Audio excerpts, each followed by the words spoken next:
Now, my grandmother was a wonderful person. She taught me how to play the game Monopoly.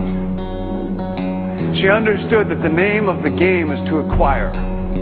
She would accumulate everything she could, and eventually she became the master of the board. And eventually, every time, she would take my last dollar, and I would quit in utter defeat.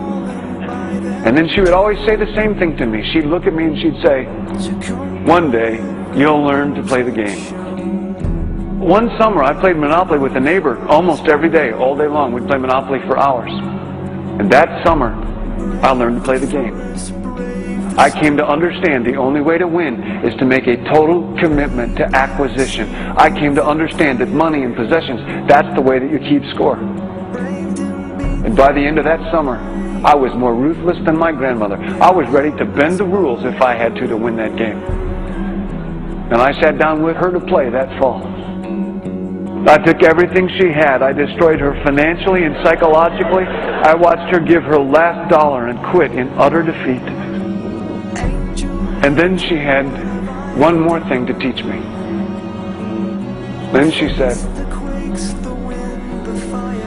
"Now it all goes back in the box." All those houses and hotels, all the railroads and utility companies, all that property and all that wonderful money.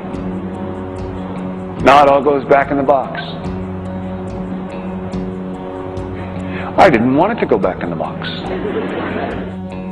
No, she said, none of it was really yours. You got all heated up about it for a while. But it was around a long time before you sat down at the board. And it will be here after you're gone. Players come, players go. But it all goes back in the box. Houses and cars, titles and clothes, filled barns, bulging portfolios, even your body. Because the fact is that everything I clutch and consume and hoard is going to go back in the box, and I'm going to lose it all. That's not much of an ROI on that. You have to ask yourself, when you finally get the ultimate promotion, when you've made the ultimate purchase, when you buy the ultimate home, when you have stored up financial security and climbed the ladder of success to the highest rung you can possibly climb it, and the thrill wears off, and it will wear off, then what?